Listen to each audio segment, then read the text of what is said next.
Hello दोस्तों, नमस्कार। स्वागत है आपका सरकारी एग्जाम फाइटर यूट्यूब चैनल में। तो दोस्तों, अगर आप लोग एसएससी जीडी परीक्षा क्लियर करना चाहते हैं तो एक बात जरूर ध्यान में रखें कि आपका एसएससी जीडी में जो एग्ज़ाम का लेवल रहता है उस लेवल के हिसाब से अगर आप पढ़ाई करते हैं तो आपका एग्ज़ाम जरूर क्लियर होता है। तो आज मैं आपको बताने वाला हूं कि एसएससी जीडी 2021 में आपका किस लेवल का पेपर आया था, जिसमें आपको रीजनिंग के क्वेश्चन में आपको कराने वाला हूं। तो 2021 का क्वेश्चन पेपर आज हम सॉल्व करने वाले हैं। तो आप लोग देखिएगा कि 2021 में आपसे किस तरीके से क्वेश्चन पूछे थे। इससे पहले मैंने 2011 के पेपर के बारे में डिस्कस किया था कि 2011 के पेपर में किस लेवल का क्वेश्चन पेपर आया था। लेकिन अब 2011 से 2021 22 आ चुकी है, 23 आ चुकी है, तो अब लेवल बहुत ज़्यादा अंतर आ चुका है। वो लेवल आप लोग तब देख पाएंगे जब आप लोग पिछली वाली वीडियो और अभी वाली वीडियो देखेंगे, तो मतलब आपको डिफरेंस पता चलेगा कि कितना ज़्यादा अंतर आ चुका है। तो आज मैं वही अंतर आपको बताने वाला हूँ। अगर आप लोगों ने तैयारी अच्छे से की है तो आप लोग ये क्वेश्चन अच्छे से कर लेने वाले हैं और इसी लेवल के आपके क्वेश्चन इस बार भी पूछे जाने वाले हैं। तो चलिए शुरुआत करते हैं आज के पहले क्वेश्चन से। देखिए, आज का जो पहला क्वेश्चन आपसे पूछा गया था आपके एग्जाम में पिछली बार 2021 में, क्वेश्चन पहला ही बहुत ज़्यादा अच्छा क्वेश्चन दे दिया था। क्वेश्चन नंबर पहले में ही बहुत ज़्यादा अच्छा क्वेश्चन दे दिया था। और क्वेश्चन पहला आपसे क्या कह रहे हैं, क्वेश्चन पहले में कह रहे हैं कि लैब ए और लैब बी में दो कंप्यूटर कक्ष हैं, लैब ए और लैब बी। यदि लैब ए से 10 विद्यार्थियों को लैब बी में भेजे जाते हैं तो लैब दोनों लैबों में यानी कि दोनों कक्षों में विद्यार्थियों की संख्या कैसी हो जाती है, समान हो जाती है। यदि लैब बी में से 26 विद्यार्थी को लैब ए में भेजा जाता है तो लैब ए में विद्यार्थियों की संख्या लैब बी में विद्यार्थियों की संख्या से 3 गुनी हो जाती है। तो लैब बी में विद्यार्थियों की संख्या क्या है। तो देखिए, बहुत ही अच्छे लेवल का क्वेश्चन है, आसानी से सॉल्व होने वाला नहीं है। तो देखिए, मान के चलो आप लोग लैब ए इधर है, लैब बी इधर है।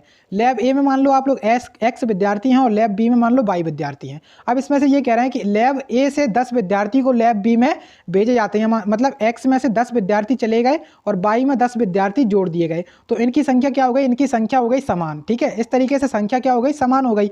अब अगली स्टेप में हमसे कहा जा रहा है कि यदि लैब बी में से 26 विद्यार्थियों को लिया जाता है, यानी कि अब वाई जो है उसमें से अगर 26 विद्यार्थियों को घटाएंगे हम, तो वाई में से जैसे 26 विद्यार्थियों को लिया गया तो लैब ए में भेजे जाते हैं। तो लैब ए में तो अब देखिए एक्स में 26 जुड़ जाएगा।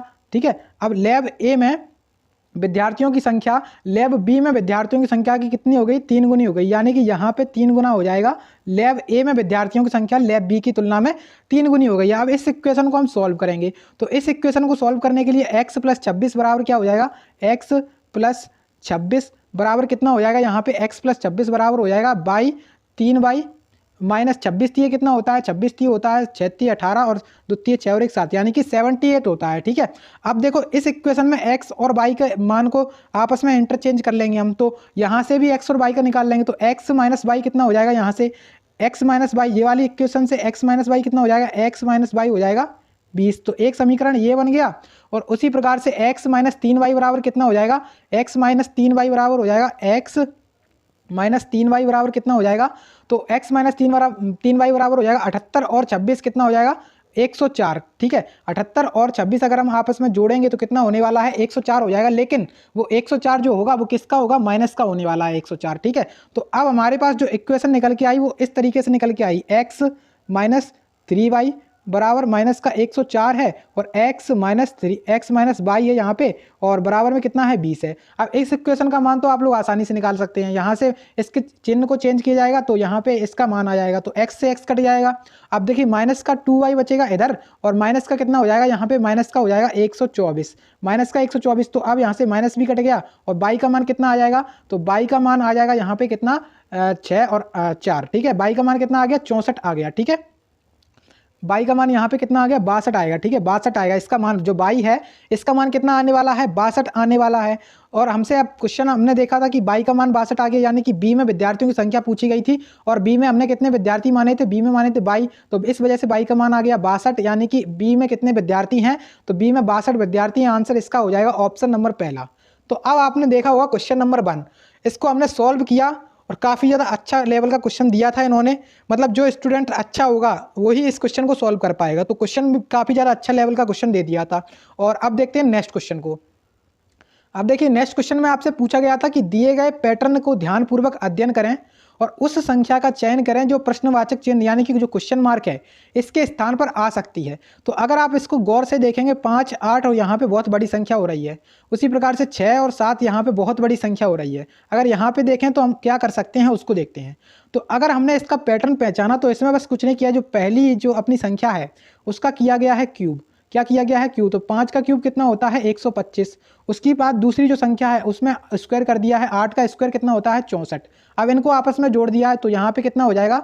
यहाँ पे हो जाएगा 189, जो कि अपनी तीसरी वाली लाइन में लिख दिया है। ठीक है, तो इस तरीके से किया है। उसी प्रकार से 6 का क्यूब होता है 216, 7 का स्क्वायर होता है 49। इनको आपस में जोड़ेंगे तो 6 और 9 15, 4 और 1 5 और 1 6, यहाँ पे 265 हो जाएगा, जो कि इन्होंने बिल्कुल सही लिखा है। तो अब हमें यहाँ पे क्या निकालना है? इसका मान निकालना है, तो बड़े आसानी से निकलेगा। 7 का क्यूब होता है 343, 9 का स्क्वायर करेंगे तो 81 हो जाएगा। तो 3 और 1 4 होता है, या 8 और 4 12 होएगा, और यहाँ पे कितना हो जाएगा? 4। तो 424 इसका करेक्ट आंसर होगा, यानी कि ऑप्शन नंबर कौन सा? ऑप्शन नंबर 4 इसका करेक्ट आंसर होने वाला है, बिल्कुल सही तरीके से। तो बहुत मतलब इसमें लॉजिक ठीक ठाक दे दिया था। मतलब जो स्टूडेंट एकदम देखेगा, इसको थोड़ी देर देखता रहेगा तो अच्छे समझ में आ जाएगा, तो वो कर जाएगा। लेकिन जिसके समझ में ये बात आती नहीं है तो वो उसके लिए ये क्वेश्चन काफ़ी ज़्यादा टफ हो सकता है। ठीक है, तो इसी तरीके से क्वेश्चन आपके एग्जाम में भी इस बार भी आने वाला है। अब देखो नेक्स्ट क्वेश्चन में आपसे क्या पूछा गया उसको देखते हैं। नेक्स्ट क्वेश्चन में आपसे पूछा गया कि उस विकल्प का चयन करें जिसमें दी गई आकृति सन्निहित है, आकृति को घुमाने की अनुमति नहीं है। आपके सामने इस तरीके से एक आकृति दी गई थी, ऑप्शन आपके सामने ये दिए गए थे, और आपको ये बताना था कि इन ऑप्शंस में से कौन से वाले ऑप्शन में ये आकृति दिख रही है। ठीक है, तो ये आकृति आपको कौन से ऑप्शन में दिख रही है? तो ये वाला इसका हो नहीं सकता है। क्यों नहीं हो सकता? इसमें इस तरीके से दे दिया जबकि हमें ऐसा कुछ चाहिए, तो यहाँ पे ये तो हो नहीं सकता है। एक ऑप्शन ये चला गया और उसी तरीके से अपना एक ऑप्शन ये चला गया, तो 2 ऑप्शन अपने चले गए। अब 2 ऑप्शन चले गए हैं यहाँ से, तो अब देखेंगे हम चौथा वाला ऑप्शन क्यों नहीं हो सकता है। तो चौथा वाला ऑप्शन इस वजह से नहीं हो सकता है क्योंकि अगर आप देखेंगे यहाँ पे इस तरीके से थोड़ी लंबी दूर लाइन डाल करके इन्होंने ऐसे किया है, जबकि चौथे वाले ऑप्शन में बिल्कुल उन्होंने स्क्वायर से ही इसको चिपका दिया है। तो चौथा ऑप्शन भी चला गया। आंसर क्या हो जाएगा इसका? Option number 3।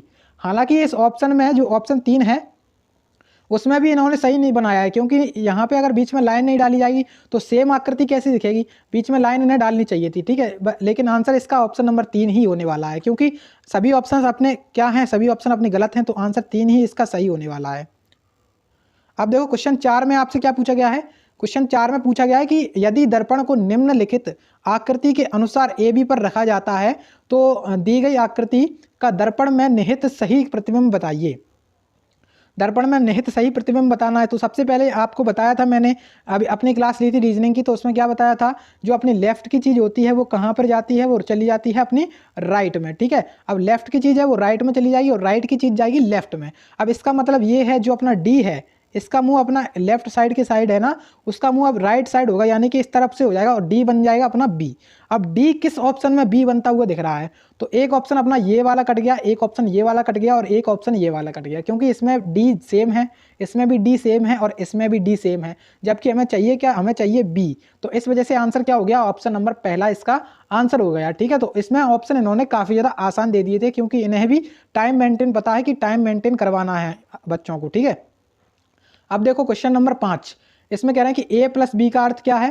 a plus B का अर्थ है कि a b का पिता है, a@b का अर्थ है a b का भाई है, और a एंड b का अर्थ है कि a b की पुत्री है। तो निम्नलिखित व्यंजक के अनुसार p का b से क्या संबंध है? तो बहुत ही आसानी से बनाएंगे हम इस क्वेश्चन को। देखेंगे सबसे पहले s प्लस p का मतलब क्या है। तो a प्लस p का मतलब है a b का पिता है, यानी कि s जो है ना वो p का क्या है? फादर है। p का क्या है? पी का क्या है? फादर है। फादर को हम जो मेल कैंडिडेट होता है, मेल को हम क्या सर्किल में रखेंगे और फीमेल को हम इसमें रखेंगे त्रिभुज में। ठीक है, तो इसको आप लोग एक बार नोट कर सकते हैं। उसके बाद कह रहे हैं पी प्लस आर। तो देखिए पी प्लस आर का मतलब भी क्या है? पी आर का पिता है। तो पी जो है ना वो भी क्या है? एक मेल है, और किसका पिता है? आर का पिता है। अब अगली स्टेप में कह रहे हैं कि r@q। तो एट द रेट का मतलब क्या है? एट द रेट का मतलब है कि ए बी का भाई है, यानी कि आर जो है ना वो किसका भाई है? आर भाई है क्यू का। ठीक है, तो आर भी क्या हो गया? एक लड़का हो गया। अब अगली स्टेप कह रहे हैं कि क्यू एंड टी। तो क्यू एंड टी का मतलब है क्यू जो है ना बी की पुत्री है। क्यू जो है ना वो किसकी पुत्री है?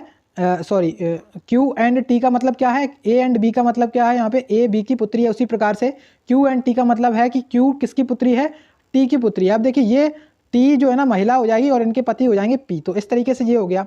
अब अगली स्टेप हमसे कह रहे हैं कि टी एंड बी। अब टी एंड बी, जो टी है एंड बी, तो टी एंड बी का मतलब क्या हो जाएगा, टी किसकी पुत्री है, बी की पुत्री है, तो बी यहाँ पे आ जाएंगे, इनकी पुत्री कौन हो जाएगी, टी हो जाएगी।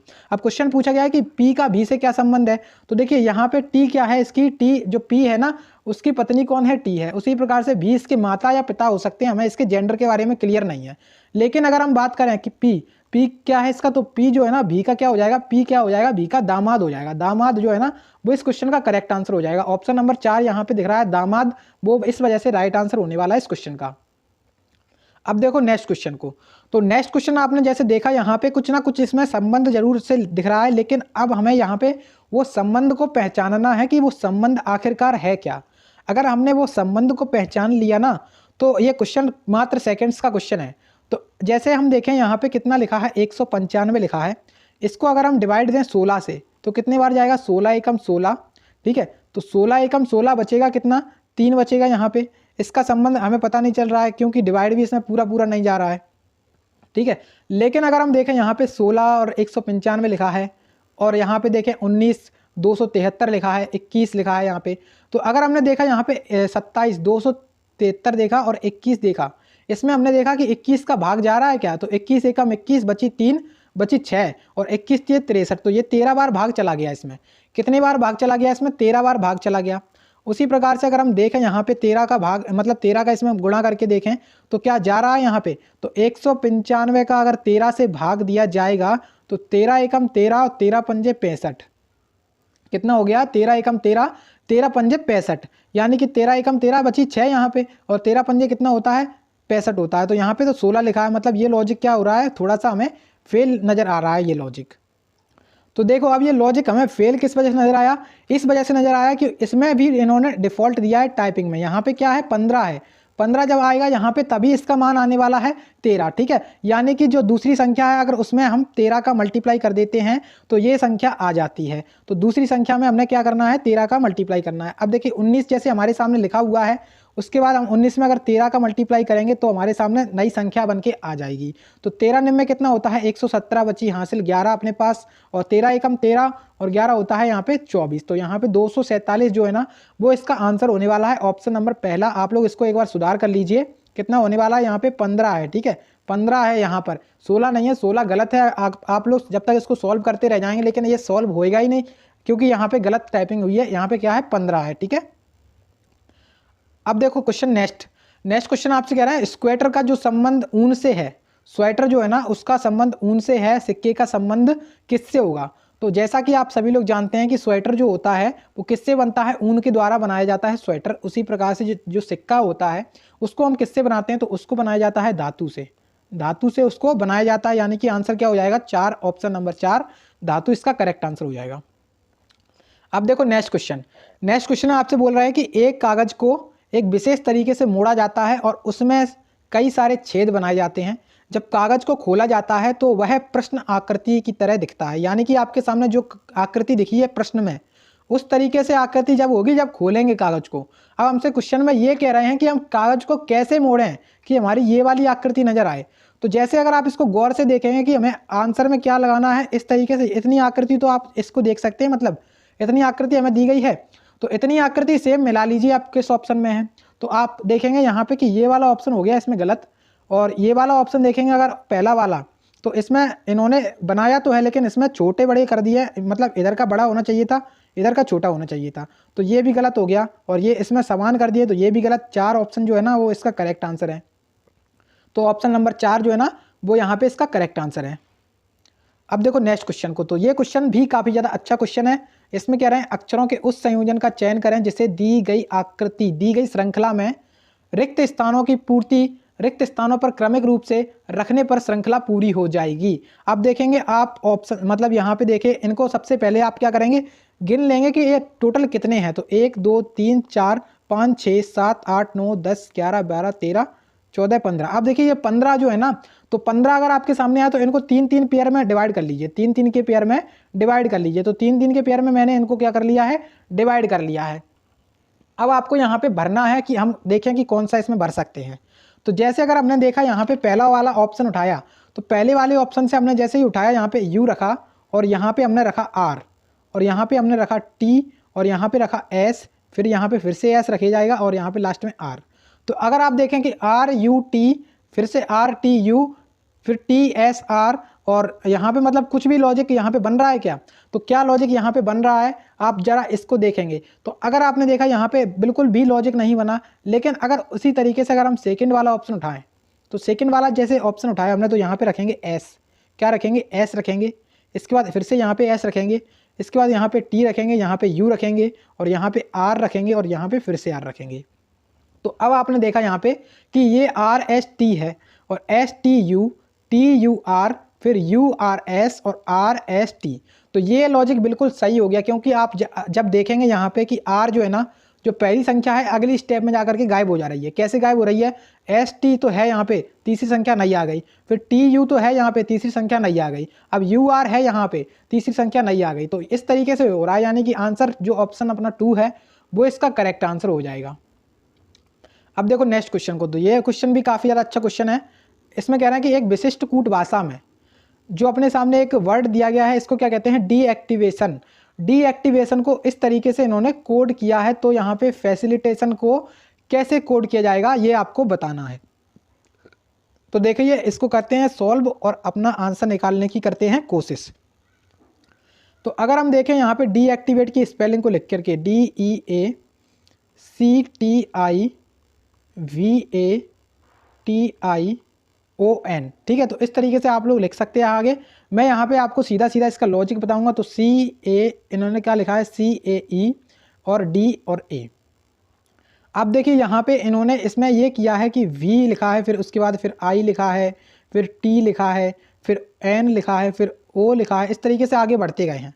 तो अब मैं आपको लॉजिक समझाने वाला हूँ कि इसमें इन्होंने क्या लॉजिक को अपनाया है, क्या किया है इसमें, वो चीज़ आपको बताने वाला हूँ। जैसे आप इसको गौर से देखें तो इसको पहले तो आप लोग 4-4 के हिस्सों में डिवाइड कर लीजिए। 4-4 के पेयर में आपने डिवाइड कर लेना है इसको, 1 2 3 4। तो यहाँ से इसको भी डिवाइड कर लेंगे, ठीक है। तो 4-4 के पेयर में डिवाइड हो गए। अब 4-4 के पेयर में डिवाइड हो गए तो ये उल्टे कर दिए, मतलब सी से यहाँ से स्टार्टिंग हो गई, एक उसके बाद है ई यहाँ पे है और डी चला गया लास्ट में, इस तरीके से। अब यहाँ पे ए इसमें लास्ट में, तो ए पहले आ गया, उसके बाद बी आ गया, फिर उसके बाद आई आ गया, उसके बाद टी आ गया, मतलब इस तरीके से इन्होंने किया है। तो 4-4 के पेयर में इनको डिवाइड कर लेना है। तो अब हमें यहाँ पे निकालना है फैसिलिटेशन का। तो फैसिलिटेशन को निकालेंगे तो FACI, इसको 4 पेयर हो गया, FACI LI T और A। अब ये 4 और दूनी 8 पेयर हो गया। अब देखिए आई से स्टार्टिंग होगी अपनी आई, उसके बाद आएगा C, फिर A आएगा, फिर F आएगा। तो इतना तो हो गया। अब देखें कि ऑप्शन कौन सा मिल रहा है, तो ऑप्शन कौन सा मिलेगा वही इसका आंसर हो जाएगा। तो ICAF केवल ऑप्शन नंबर 4 है, बाकी सारे ऑप्शन आपके गलत हैं। तो आपका जो आंसर है वो इस वजह से राइट आंसर हो जाएगा ऑप्शन नंबर 4। तो होप कि सभी लोग इसको समझ गए होंगे कि इसमें लॉजिक हमने क्या लगाया है। अब देखो नेक्स्ट क्वेश्चन को, इसमें आपको बताना है कि उस सही विकल्प का चयन करें जो दिए गए शब्दों को उस क्रम में दर्शाता है जिस क्रम में वे अंग्रेजी शब्दकोश में दिखाई पड़ते हैं, यानी कि अंग्रेजी डिक्शनरी जो होती है उसमें हमें दिखाना है इनको। तो हम इसमें क्या करेंगे, सबसे पहले तो कॉमन ढूंढेंगे इसमें कि इसमें कॉमन है क्या, और अगर हमने इसमें कॉमन ढूंढ लिया तो बहुत अच्छी बात है, तो हमारा आंसर आ जाएगा। तो हमने इसमें देखा कॉमन क्या है इसमें, तो इसमें देखा TAMA TAMA TAMA TAMA, सभी में कॉमन है TAMA। अब ए के बाद जो चीज़ मतलब आएगी सबसे पहले अंग्रेजी वर्णमाला में, वो चीज़ हमारे पहले नंबर पे आने वाली है। यानी कि जैसे हमने देखा इसमें ए के बाद क्या है, आर है, इसमें ए के बाद फिर से आर है, इसमें ए के बाद इसमें जी है, और इसमें ए के बाद एल है, और इसमें बी है। अब आप लोग बताइए मुझे कि LGRRB में से सबसे पहले कौन आना चाहिए। तो सबसे पहले आना चाहिए क्या, सबसे पहले आना चाहिए यानी कि बी। तो बी वाला यानी कि 5 वाला, यानी कि जो 5वां वाला शब्द है वो सबसे पहले आएगा। अब हमारी किस्मत इतनी अच्छी थी एग्जाम में कि हमने क्या किया, 5 वाला केवल एक ही ऑप्शन है, यहाँ पे केवल एक ही ऑप्शन है जिससे 5 से स्टार्टिंग हो रही है। तो कई बार एग्जाम में ऐसा भी होता है कि मतलब एक ही ऑप्शन दिया जाएगा आपको और आपको बस एक चीज़ चेक करनी है और अपना आंसर निकाल देना है। लेकिन कई बार आपका हो जाता है कि किस्मत बहुत ख़राब है, तो आपको क्या दे दिया जाता है, तो आपको ऐसा दे दिया है कि सभी ऑप्शन 5 से स्टार्ट हो जाएंगे। तो जब सभी ऑप्शन 5 से स्टार्ट हो जाएं तब हमारी मजबूरी बन जाएगी हम इसको सॉल्व करें आगे भी। तो आगे हम बताते हैं कि इसको सॉल्व कैसे करना है। तो 5 हमारा पहले नंबर पे आ गया, अब इसको हटा दो। अब हटा दिया हमने। अब हमें ये देखना है कि जो TAMA यहाँ तक कॉमन है इसमें। अब देखिए R जो है ना, इसके बाद G है। अब देखिए G पहले आएगा यानी कि दूसरा वाला पहले आएगा। अब उसके बाद क्या आएगा, पहला वाला आएगा, एक G के बाद L आएगा। अब R और R में जंग छिड़ी है कि मैं पहले आऊँगा, मैं पहले आऊँगा। तो R और R में जंग छिड़ी है तो R तक तो अब इसमें दोनों में कॉमन हो गए हैं R तक। लेकिन अब जो R के आगे आएगा वो डिसाइड करेगा कि तुम में से कौन पहले आएगा। अब R के बाद इसमें तो I है और इसमें A है, तो अब इन दोनों ने डिसाइड कर दिया कि A वाला जो है ना वो पहले आता है, यानी कि जो फोर्थ वाला है वो पहले आएगा और तीसरा वाला लास्ट में जाएगा। तो इसका कोड बनेगा ये 5 2 1 4 3। तो इसका कोड क्या बन गया, ऑप्शन नंबर 5, इसका sorry option number 4 correct answer हो गया इसका। ठीक है, अब देखो नेक्स्ट क्वेश्चन को। तो ये क्वेश्चन भी काफ़ी ज़्यादा अच्छा क्वेश्चन है और मतलब अच्छे लेवल का क्वेश्चन पूछा था इन्होंने। देखिए इसमें आपसे बोल रहे हैं कि दिए गए विकल्पों में से उस संख्या का चयन करें जो दी गई श्रृंखला में प्रश्न चिन्ह को प्रतिस्थापित करेगी, यानी कि प्रश्न चिन्ह के स्थान पर आएगी, प्रश्न चिन्ह को प्रतिस्थापित हो सकती है। तो यहाँ पे क्वेश्चन मार्क दिया गया है, इसको करना है हमको सॉल्व, और सॉल्व करेंगे और आंसर निकालेंगे। तो सबसे पहले अगर हमें पता है कि यहाँ पे कुछ ना कुछ तो इसमें कंडीशन लगती है, तो अगर हम देखें यहाँ पे क्या किया है, 7 में 1 का मल्टीप्लाई किया है। कितने का मल्टीप्लाई किया है, 7 में 1 का मल्टीप्लाई। और यहाँ पे अगर आप देखें 105 लिखा, 105 10.5 लिखा है, लेकिन अगर आप इसको गौर से देखेंगे तो आपको दिखेगा 105, और 105 का मतलब क्या होता है 15 × 7, यानी कि 15 7 105। अब यहाँ पे इसमें पॉइंट लगा दो, यानी कि 1.5 × 7 करेंगे तो क्या आ जाएगा, 10.5 आ जाएगा। अब इसका मतलब ये समझ गए हम, पहले में किया है 1 का गुणा, दूसरे में किया है 1.5 का गुणा। यहाँ पे अब आप देखेंगे तो यहाँ पे 10.5 दूनी होता है 21, यानी कि अब 2 का गुणा कर दिया है। अब सीधे सीधे हमें समझ में आ गया सीरीज़ की क्या सीरीज चलाई गई है इसमें, पहले 1 का, फिर 1.5 का, फिर 2 का। अब इसके बाद ऑब्वियस सी बात है कि यहाँ पे 2.5 का गुणा हुआ होगा। आप लोगों को अगर यकीन नहीं होता है तो 2.5 का गुणा करके देख लीजिए, 2.5 × 21 करेंगे हम, तो 21 पंजे होता है कितना, 105। हासिल कितनी आएंगी आपके पास, 10 आएगी हासिल। 21 दूनी होता है 42, 42 और 10 हो जाएगा 52। अब इसमें लगा देंगे 1 पॉइंट, तो 52.5 बिल्कुल सही, बिल्कुल दिख रहा है। तो मतलब हमारा लॉजिक क्या हो गया, सफल हो गया लॉजिक। अब सफल लॉजिक हो गया तो हम भी सफल होंगे, क्वेश्चन का आंसर हम भी लगाएंगे। अब क्वेश्चन का आंसर कैसे लगेगा, जब हमें सीरीज समझ में आ गई तो अब इसके बाद क्या होगा, मल्टीप्लाई किसका होगा, 3 का मल्टीप्लाई होगा, क्योंकि यहाँ पे 1 का हुआ है, यहाँ पे 1.5 का, यहाँ पे 2 का, यहाँ पे 2.5 का। तो अब कितने का आएगा, 3 का आएगा, यानी कि अब 52.5 में इंटू करेंगे किसका, 3 का। तो इसमें हमने कर दिया इंटू, कोई बात नहीं है। तो 5 3 होता है 15, 3 दूनी 6 और 1 7 होता है। और उसके बाद अगर देखेंगे आप लोग यहाँ पे आंसर लगाने की कोशिश करेंगे, क्या हो जाएगा इसका आंसर, ऑप्शन नंबर 3, और 3 पंजे कितना होता है 15। तो इस तरीके से आंसर क्या आ जाएगा, 157.5 सेंट, जो इसका आंसर है ऑप्शन नंबर तीसरा। ठीक है, अब देखो नेक्स्ट क्वेश्चन। इसमें आपसे क्या कह रहे हैं कि दिए गए विकल्पों में से वह संख्या चुनें जो निम्नलिखित में प्रश्न श्रृंखला को प्रश्नवाचक के स्थान पर आ सकती है। 3 का यहाँ पे 15 हो गया है, कितना क्या किया गया है इसमें देखते हैं। तो 3 × 5 होता है कितना, 3 × 5 होता है 15, 15 × 4 होता है 60, और 60 × 3 होता है 180। तो अब हमें क्या समझ में आया इसमें, लॉजिक ये समझ में आया कि पहले क्या कर रहे हैं, पहले बड़ी संख्या का गुणा कर रहे हैं, फिर उससे 1 घटा करके गुणा कर रहे हैं, यानी कि पहले 5 का, फिर 4 का, फिर 3 का। अब क्या करेंगे, 2 का गुणा करेंगे, और 2 का गुणा होता है 180 में, अगर तो 2 का गुणा होगा इसमें कितना हो जाएगा, 18 दूनी होता है 36, 360, यानी कि आंसर क्या, ऑप्शन नंबर तीसरा आंसर हो जाएगा करेक्ट वाला। ठीक है, अब देखो नेक्स्ट क्वेश्चन को। नेक्स्ट आपसे बोल रहा है कि उस बेन आरेख का चयन कीजिए जो निम्नलिखित वर्गों के मध्य के संबंध का सर्वश्रेष्ठ निरूपण करता है। सर्वश्रेष्ठ निरूपण करता है, इसका मतलब ये है कि वाहन, ट्रक और कार, इनके बीच में क्या संबंध है, कौन सा बेन आरेख इसका बनेगा। तो इसका बेन आरेख बनने वाला है, देखिए वाहन के लिए V है, कार के लिए C है और ट्रक के लिए T है। तो इसका बेन आरेख क्या बनेगा, देखिए इसका बेन आरेख बनेगा ये वाला जो V वाला है, वाहन, वाहन के अंदर ट्रक भी आ जाता है और कार भी आ जाती है, तो इसका अलग अलग बनेगा, यानी कि ऑप्शन नंबर 4 जो है ना वो बिल्कुल सही हो जाएगा इसका, क्योंकि वाहन तो दोनों चीज़ें हैं, ट्रक भी एक वाहन है और कार भी एक वाहन है, लेकिन ट्रक अपनी जगह ट्रक है और कार अपनी जगह कार है, तो दोनों अलग अलग हैं। इस वजह से वाहन के अंदर दोनों आएंगे, लेकिन दोनों क्या आएंगे, अलग अलग आएंगे। ठीक है, तो आंसर नंबर 4 इसका करेक्ट आंसर हो जाएगा। अब देखो नेक्स्ट क्वेश्चन को। नेक्स्ट क्वेश्चन आपसे बोल रहा है कि उस विकल्प का चयन कीजिए जिसका तीसरे पद से वही संबंध है जो दूसरे पद का पहले पद से संबंध है। इसका मतलब ये है यहाँ पे कि जो अपना सैनिटी आपके सामने वर्ड है इसका संबंध इससे है। तो हमें फोस्टर का बताना है कि फोस्टर जो है ना इसका संबंध किससे होने वाला है। तो एस लिखा है पहले, फिर ए लिखा है, फिर एन लिखा है, फिर आई लिखा है, टी लिखा है और वाई लिखा है। इसको इन्होंने लिखा है O B T, O B T, Z, U और जे। अब देखो हम बताते हैं कि इसको इन्होंने क्या लॉजिक लगाया है। बहुत कठिन लॉजिक नहीं है, बस इसमें थोड़ा ध्यान देने की ज़रूरत है। इसमें इन्होंने दो पार्ट्स में इसको डिवाइड किया है, दो भागों में इसको बांटा है। फिर इसमें क्या किया है, यहाँ से उल्टे से स्टार्ट किया है, एन में एक जोड़ दिया है, एन के बाद क्या आता है, ओ आता है। उसी प्रकार से ए में भी एक जोड़ दिया है और एस के बाद क्या आता है, टी आता है, तो इसमें भी एक जोड़ दिया है। तो अब हम इसमें इस तरीके से कर सकते हैं, यानी कि इन दोनों को क्या किया है, क्रॉस किया है, इन दोनों को क्रॉस किया है, बीच वाला जैसा का तैसा रखा है, बस उसमें भी एक एक जोड़ दिया है। तो अब देखिए आई के बाद जे आता है, इसमें भी +1, वाई के बाद जेड आता है तो इसमें भी +1, टी के बाद यू आता है तो इसमें भी +1। तो अब आप समझ गए होंगे कि इसमें इन्होंने किया क्या है। तो हमें फोस्टर का निकालना है। तो अब देखेंगे ऑप्शंस को, ऑप्शंस को देखना बहुत ज़्यादा ज़रूरी है। तो देखिए F O S T E और आर। अब इसको दो पार्ट्स में डिवाइड कर लिया, तो एस के बाद क्या आएगा, टी आएगा, तो टी से सभी ऑप्शन स्टार्ट हैं। अब देखेंगे कि ओ के बाद क्या आता है, पी आता है। तो पी कौन से ऑप्शन में है, एक ऑप्शन ये, एक ऑप्शन ये, दो ऑप्शन चले गए हमारे।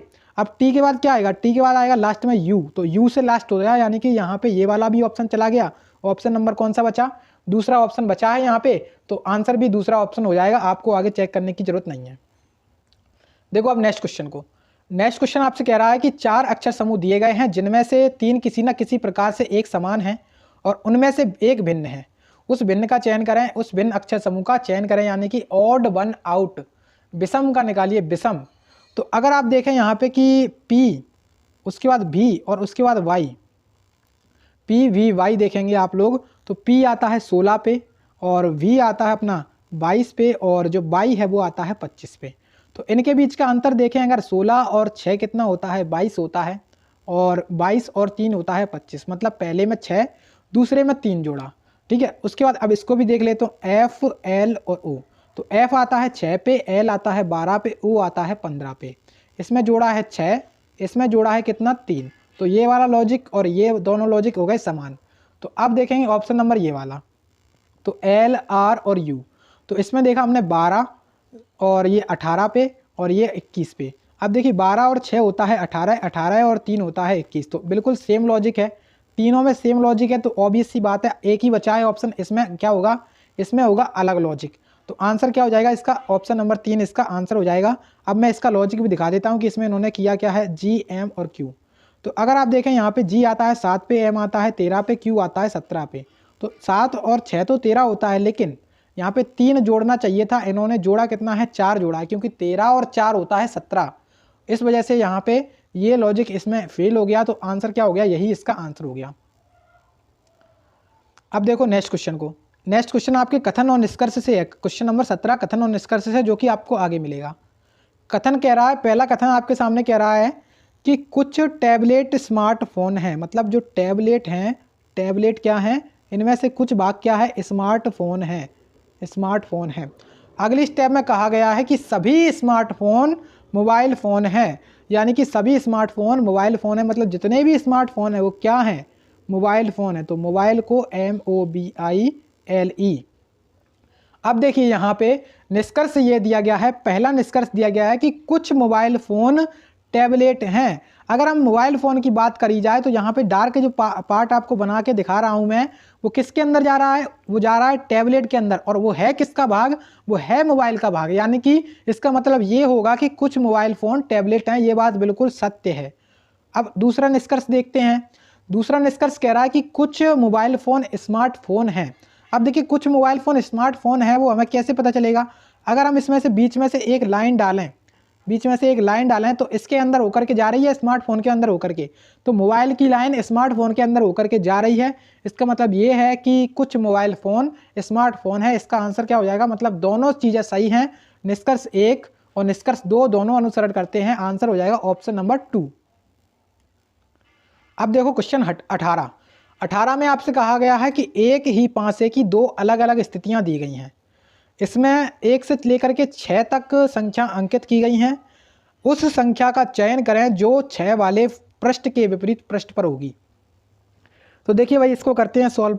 तो सबसे पहले यहाँ पे मैंने आपको ट्रिक बताई थी इसको सॉल्व करने की। तो जैसे आपके सामने आता है एक डाइस, एक पासा, तो आपको कोशिश ये करनी है कि उसमें आपको कॉमन दिख जाए। कॉमन क्या है, तो इसमें और इसमें कॉमन दिख रहा है मुझे 5। तो 5 एक बार ऊपर, 5 एक बार नीचे, दोनों तरफ लिख लेने हैं। अब क्लॉकवाइज दिशा में चलेंगे हम। तो 5 के बाद क्या आएगा, 5 के बाद आएगा 3, 3 के बाद क्या आएगा, 3 के बाद आएगा 2। उसी प्रकार से यहाँ पे चलेंगे तो 5 के बाद आएगा 1 और यहाँ पे 4 आ जाएगा। अब देखिए ये 2 और 4 जो निकल के आए हैं वो एक दूसरे के विपरीत फलक पे हैं। 3 और 1 एक दूसरे के विपरीत फलक पे हैं, और जो यहाँ पे बचा रह गया वो क्या बचा रह गया, 6। तो 6 विपरीत फलक के पे क्या हो जाएगा, 5 हो जाएगा। अब हमसे क्वेश्चन पूछा गया था कि 6 वाले पृष्ठ के विपरीत पृष्ठ पर कौन सा होगा, तो 5 होगा। इसका answer option number 4, option number 4 correct इसका आंसर होने वाला है। अब देखो ये क्वेश्चन काफ़ी ज़्यादा अच्छा क्वेश्चन है। इसमें कह रहा है कि ये 6 कवि दिए गए हैं, 6 कवि EF तक एक घेरे में एक दूसरे के सामने केंद्र की ओर मुंह करके बैठे हुए हैं। तो ऐसे क्वेश्चन आपका टाइम ले जाते हैं, क्योंकि क्वेश्चन में थोड़ा सा इसको बनाने में क्या होता है, टाइम तो लगता है, ठीक है। तो देखो करते हैं इसको सॉल्व। इसमें कह रहे हैं कि ए ई के सामने बैठा हुआ है और एफ ई के पास में बैठा हुआ है। तो अगर हम इसको बनाने की कोशिश करें तो सबसे पहले अगर हम यहाँ पे बात करें 6 लोगों को बैठाने की, तो इस तरीके से हम 6 लोगों को बैठाने की कोशिश करते हैं, ठीक है। तो हमने यहाँ पे बैठा लिए कितने लोग, 6 लोग। अब हमें पढ़ना है इनकी बातों को, और ये सभी का मुंह कहाँ पर है, केंद्र की तरफ है। कह रहा है कि ए ई के सामने बैठा हुआ है, मतलब अगर मान के चलो ए यहाँ पे है तो इसके सामने कौन है, इसके सामने हो जाएगा ई, ठीक है। अब अगली स्टेप में हमसे कह रहे हैं कि एफ ई के पास में बैठा हुआ है, मतलब एफ या फिर तो यहाँ पे आएगा और या फिर तो यहाँ पे आएगा। अभी हमें कन्फर्म पता नहीं है कि कहाँ पर आएगा, लेकिन आएगा जरूर ई के पास में ही। अगली स्टेप कह रहे हैं कि ए सी के पास में बैठा हुआ है, मतलब ए जो है ना सी के पास में, सी यहाँ पे आ सकता है, सी यहाँ पे आ सकता है। अगली स्टेप कह रहे हैं कि बी डी के ठीक दाएं बैठा हुआ है।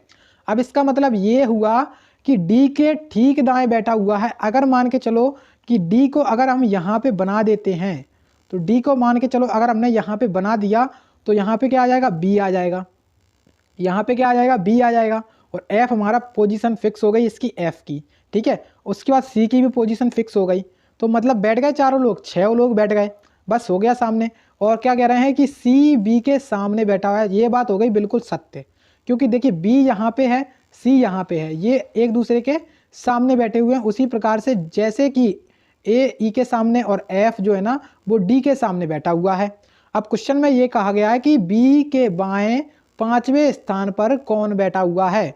तो बी के बाएं 5वें स्थान पर कौन है, तो इसका बाएं होगा इधर के साइड, और 1 2 3 4 5 यानी कि 5वें स्थान पे क्या है, 5वें स्थान पर यहाँ पर जो है ना ई है, ई इसका आंसर हो जाएगा ऑप्शन नंबर कौन सा, ऑप्शन नंबर 4 इसका करेक्ट आंसर होने वाला है।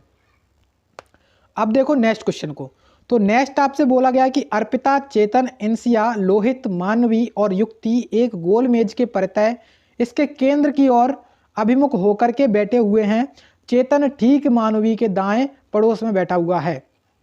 तो देखिए फिर से हमें कितने लोग दिए गए हैं, 1 2 3 4 5 और 6। तो 6 लोगों के बैठने की व्यवस्था हमें फिर से बनानी पड़ेगी। एक टेबल लेकर आओ भाई, तो एक टेबल लेकर आओ अपने घर से और इन लोगों को बैठाओ यहाँ पर। 6 लोगों के बैठने के लिए टेबल लेकर आओ और कुर्सी लेकर आओ, इन्हें बिठाना है इन्हें, ठीक है। तो इन्हें बैठाया और हमने अब कहा इनसे, भैया बताइए कि आपकी जो मांगे क्या हैं।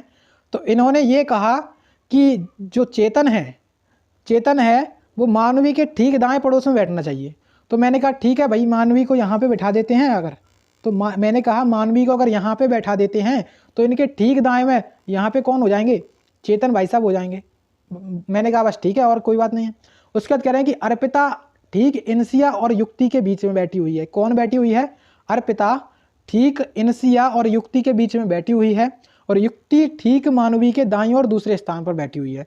अब देखिए दाईं और दूसरा स्थान कौन सा होगा, इसका दायां इधर है और दूसरे स्थान पे कौन है, यहाँ पे युक्ति है, तो वाई से युक्ति हो जाएगा। दूसरे स्थान पे कौन बैठी है, मानवी के ठीक दाएं दूसरे स्थान पे कौन है, दूसरे स्थान पे बैठी है युक्ति। अब यहाँ पे इसको भी देख लेते कि अर्पिता इंसिया और युक्ति के बीच में बैठी हुई है।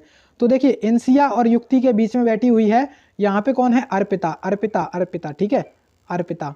और यहाँ पे क्या आ जाएंगे, इनसिया। तो इनसिया और युक्ति के बीच में कौन हो गई हैं, अर्पिता हो गई हैं। उसके बाद कह रहे हैं कि लोहित और अर्पिता के बीच में कौन बैठा या बैठी है, ये आपको बताना है। तो लोहित, एक ही व्यक्ति बचा है, उसका नाम है लोहित। तो लोहित कहाँ पे आ जाएगा, लोहित आ जाएगा यहाँ पर। और यहाँ पे हमसे कह रहे हैं कि लोहित और अर्पिता के बीच में, लोहिता और अर्पिता के बीच में कौन व्यक्ति बैठा है। तो यहाँ पे गड़बड़ हुई है क्या, इसको पढ़ने में हमें क्या इसको गड़बड़ हुई है। अर्पिता हो गई यहाँ पे, चेतन हो गए, इनसिया हो गए, लोहिता, मानवी और युक्ति। तो हमने कितने लोग बना लिए, इनसिया और युक्ति के बीच में क्या बैठे हैं, युक्ति और मानवी। युक्ति ठीक मानवी के दाईं ओर दूसरे स्थान पर बैठी है। तो मानवी के दाईं ओर दूसरे स्थान पर बिल्कुल बैठा दिया हमने। अब यहाँ पे क्वेश्चन आपसे कह रहा है कि जो अर्पिता, सॉरी हाँ ठीक तो है, बिल्कुल सही आंसर अपना बनने वाला है। क्वेश्चन आप ढंग से पढ़िए कि लोहिता और अर्पिता के बीच में कौन है। तो देखिए जो लोहित यहाँ पे है और अर्पिता यहाँ पर है, इनके बीच में कौन है, इनके बीच में इनसिया। तो इनसिया इसका करेक्ट आंसर है, ऑप्शन नंबर 2 इसका सही आंसर होने वाला है। ठीक है, तो ये क्वेश्चन क्या होता है, कई बार कंफ्यूजन में डाल देता है। तो आपको प्रैक्टिस करके जानी है पहले से, जिससे आपको बेनिफिट हो सके। आप एक बार करें और उसी बार में इसका आंसर आ जाए तो बहुत अच्छी बात है। ठीक है, अब देखो नेक्स्ट क्वेश्चन, क्वेश्चन 21 और 21 नंबर क्वेश्चन में आपसे पूछा गया था कि दिए गए विकल्पों में से उस आकृति का चयन कीजिए जो उस उत्तर आकृति की या फिर श्रृंखला को पहचान कर प्रश्नवाचक चिन्ह के स्थान पे आएगी। तो सबसे पहले आपको ये चीज़ ध्यान में रखनी है कि जैसे यहाँ पे आप 1 2 3 4 तक आपने गिनती लिख ली, तो पहली और तीसरी स्टेप में आपने देखा कि यहाँ पे डार्क है, बिल्कुल सही बात है। और यहाँ पे अब क्या होगा, तो दूसरी और चौथी स्टेप में यहाँ पे क्या होना चाहिए, खाली होना चाहिए। तो इसमें डार्क है, इसमें डार्क है, तो 2 ऑप्शन हमारे क्या हो गए, कट गए। ठीक है, तो 2 ऑप्शन क्या होगा, कट गए। अब देखेंगे हम यहाँ पे 1 डब्बा था, यहाँ पे 2 डब्बे, यहाँ पे 3 डब्बे, तो यहाँ पे अगली स्टेप में कितने डब्बे आएंगे, 4 डब्बे आएंगे। तो 4 डब्बे दोनों ऑप्शन में हैं। अब हमें ये चीज़ चेक करनी है कि आप आंसर कैसे लगाएंगे। तो देखिए अगर आप देखें यहाँ पे कि एक के बाद एक डब्बा, यानी कि पहला डब्बा खाली, दूसरा डब्बा भरा, तीसरा डब्बा खाली, अब चौथा डब्बा क्या आएगा, भरा हुआ आएगा। तो इसमें तो चौथा डब्बा खाली है, तो ये भी गलत हो गया। तो आंसर इसका हो गया ऑप्शन नंबर तीसरा इसका करेक्ट आंसर हो गया, ऑप्शन नंबर तीसरा इसका बिल्कुल ठीक आंसर हो गया। अब देखो नेक्स्ट क्वेश्चन आपसे बोला गया है कि यदि किसी कूट भाषा में जिंजर को GINGER को 30-30 लिखा जाता है, रेडिश को 23-36 लिखा जाता है, तो टमाटो को कैसे लिखा जाएगा। तो अब देखिए यहाँ पे सबसे बहुत आसान तरीके से इसको बताते हैं। जैसे हमने देखा GIN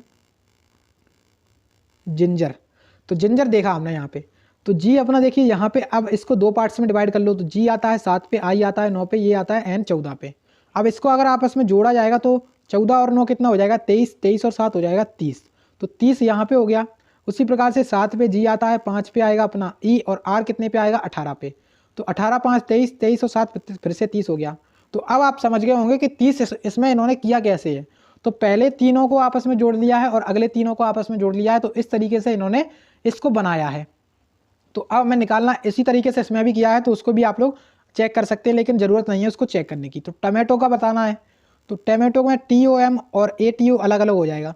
तो T अपना 20 पे आता है, O आता है अपना 15 पे, और उसी प्रकार से 13 पे आएगा अपना, क्या आएगा 13 पे M। तो 15 और 13 कितना हो जाएगा, 28, और 28 और 20 हो जाना 48।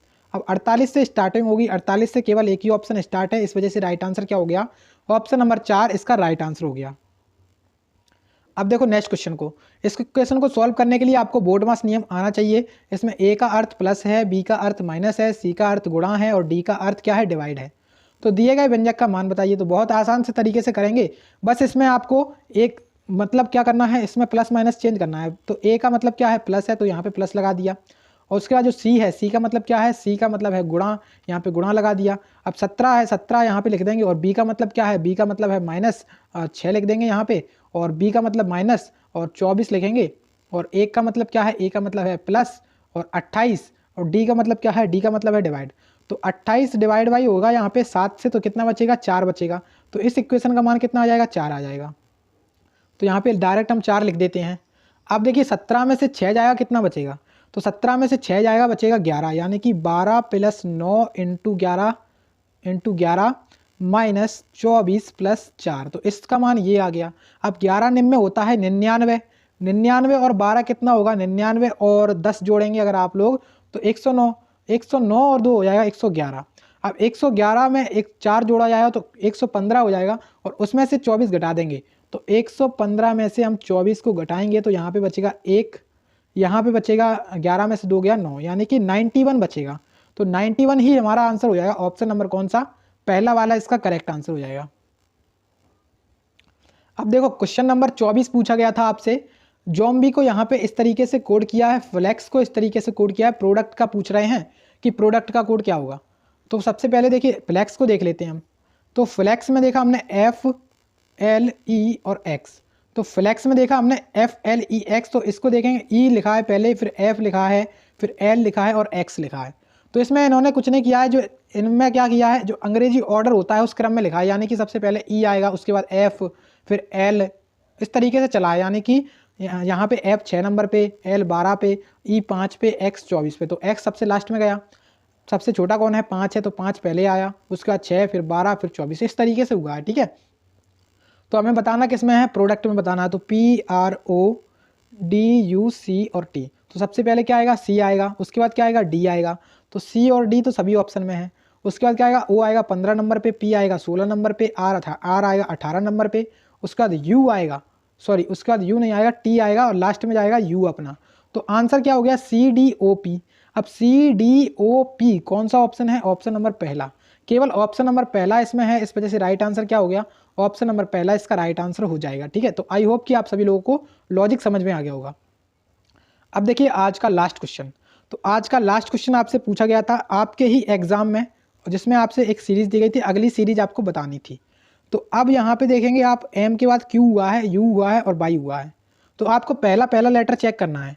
तो पहला लेटर अगर आप चेक करेंगे तो M जो है ना वो आता है 13 पे, Q आता है 17 पे, और उसी प्रकार से U आता है अपना कितने पे, U आता है 21 पे, और Y आता है 25 पे। तो अगर आप इनका डिफरेंस लेकर के देखेंगे तो 4 का डिफरेंस है, यानी कि 4 इसमें जोड़ा जा रहा है। तो 25 और 4 हो जाएगा 29। तो 29 नंबर पे क्या आता है, 29 नंबर पे आएगा C। अब C से स्टार्टिंग होगी तो एक ऑप्शन ये चला गया। ठीक है, अब देखिए R 18 पे है, V अपना 22 पे है, तो इसमें भी 4 जोड़ा है, इसमें भी 4 जोड़ेगा और इसमें भी 4 जोड़ेगा, तो अगले में भी कितना जोड़ेगा, 4 जोड़ेगा। यानी कि D आता है 4 पे, 4 जोड़ देंगे तो हो जाएगा 8, और 8 नंबर पे क्या आएगा, 8 नंबर पे आएगा H। तो CH से अपनी स्टार्टिंग है, तो CH से अपना जो है ना ऑप्शन स्टार्ट होने वाला है CH से। इसमें CG है, इसमें CF है, तो ये दोनों चले गए, आंसर हो जाएगा ऑप्शन नंबर 2। ऑप्शन नंबर 2 यहाँ पे आंसर हो जाएगा इस क्वेश्चन का। ठीक है, तो उम्मीद है कि आज आप लोगों ने टोटल 25 क्वेश्चंस किए होंगे, और अब आप लोग मुझे कमेंट बॉक्स में बताइएगा कि आप लोगों ने 25 क्वेश्चंस में से कितने क्वेश्चंस को सही किया है। ईमानदारी से बताइएगा अपने अपने नंबर को कि आप लोगों ने 25 क्वेश्चंस में से कितने क्वेश्चंस को सही किया है। ठीक है, और वीडियो अच्छी लगी है तो लाइक करिएगा और चैनल को सब्सक्राइब कर लीजिएगा, जिससे आपको आने वाली वीडियोज़ के नोटिफिकेशन वगैरह मिलते रहें। बेल आइकन को